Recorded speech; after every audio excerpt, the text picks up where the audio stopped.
నేను doctor Indrani, IVF consultant and Hegde fertility centre Suchitra branch. So ఆడవాళ్ళకి నార్మల్గా ఈ నెల సరే వచ్చినప్పుడు కొంతమందికి చాలా హెవీగా బ్లీడింగ్ అవుతుంది. దాన్ని హెవీ మెన్స్ట్రువల్ బ్లీడింగ్ అని అంటాం.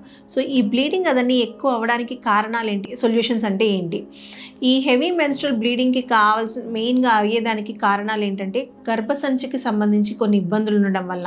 అంటే మెయిన్గా ఏంటంటే పాలిప్స్ అని అంటాం, అంటే కణితిల్ లాంటివి అనమాట. ఇది యూట్రస్ లోపల ఉన్న ఇన్నర్ లైనింగ్ అంటాం కదా, ఎండోమెట్రియం. సో అక్కడి నుంచి ఈ పాలిప్స్ అనేవి రావడం జరుగుతుంది. సో వీటి వల్ల బ్లీడింగ్ అనేది హెవీగా అవ్వడం, అలాగనే యూట్రస్కి ఏదైతే మజిల్ లేయర్ ఉంటుందో ఆ మజిల్ లేయర్లో కొన్ని ప్రాబ్లమ్స్ ఉండడం వల్ల, అంటే ఎండోమెట్రియోసిస్ యూట్రస్ మజిల్ లేయర్ లోపలికి వెళ్ళినప్పుడు దాన్ని ఎడినోమయోసిస్ అని అంటాం.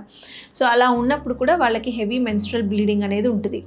సో ఇది కాకుండా మళ్ళీ ఒకవేళ ఫైబ్రాయిడ్స్ అని అంటాం, అంటే గడ్డలు లాంటివి, అంటే ఈ కండర భాగం ఏదైతే ఉందో యూట్రస్ కండర భాగం దాంట్లోంచి కూడా కొంతమందికి ఈ ఫైబ్రాయిడ్స్ అనేవి ఉంటాయి.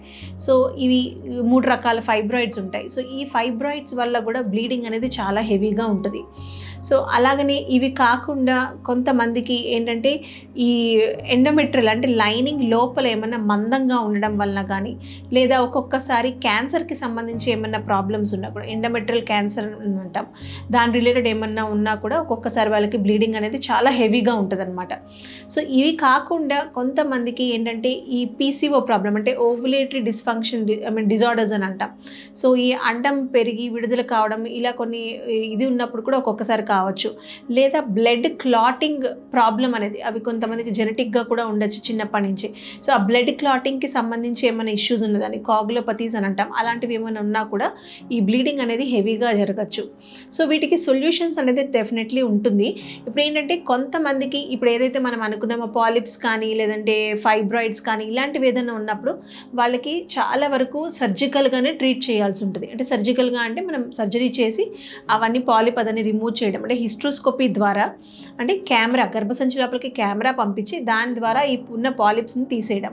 అలాగే ఫైబ్రాయిడ్స్ కూడా ఇప్పుడు ఏవైతే రకాల ఫైబ్రాయిడ్స్ ఉంటాయో కొన్ని లైనింగ్ లోపల వచ్చే ఫైబ్రాయిడ్స్ని మనం మామూలుగా ఈ హిస్ట్రోస్కోపీ ద్వారానే తీసేయడం జరుగుతుంది. అలాగే కొంతమందికి కండర భాగంలో ఉన్నది లేదంటే యూట్రస్ పై భాగంలో ఉన్న ఫైబ్రాయిడ్స్ ఏమన్నా ఉంటే వాటిని మనం ఇంట్రామ్యూరల్ ఫైబ్రాయిడ్స్ లేదా సబ్సీరస్ ఫైబ్రాయిడ్స్ అని అంటాం.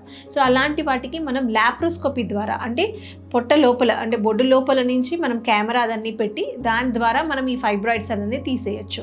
అండ్ దెన్ కొంతమందికి ఎడినోమయోసిస్ అని ఉంటుంది. సో ఇలాంటి వాళ్ళకి ఏంటంటే మనం మామూలుగా మెడికల్ ట్రీట్మెంట్ ద్వారా ట్రై చేస్తాం. కానీ ప్రెగ్నెన్సీ కాని వాళ్ళు ఉన్నప్పుడు వాళ్ళకి మనం తొందరగా ప్రెగ్నెన్సీ అనేది ప్లాన్ చేసుకొని వాళ్ళకి హార్మోన్లు ఇచ్చి దాన్ని బట్టి వాళ్ళకి ట్రీట్మెంట్ అనేది జరుగుతుంది. ఒకవేళ ఆల్రెడీ వాళ్ళకి ప్రెగ్నెన్సీ అనేది ప్రాబ్లం కాదన్నప్పుడు వాళ్ళకి మనము ఈ ట్యాబ్లెట్స్ ద్వారా కానీ మనం అదని ట్రై చేస్తామన్నమాట. అలాగే కాగులోపతీస్ ఉన్నప్పుడు వాళ్ళకి కొన్ని మెడికేషన్ అవన్నీ ఇవ్వడము, అలాగే ఈ లైనింగ్ థిక్గా ఉన్నప్పుడు వాళ్ళకి ఒక్కొక్కసారి డిఎన్సీ అంటాం, అంటే క్లీన్ లాగా చేసి ఆ బయాప్సీని అనేది మనం టెస్టింగ్ అనేది పంపించడం జరుగుతుంది. సో దాంట్లో ఏమన్నా క్యాన్సర్ రిలేటెడ్ ఇష్యూస్ ఉన్నాయా లేదా అనేది కూడా మనం తెలుసుకోవచ్చు. Thank you.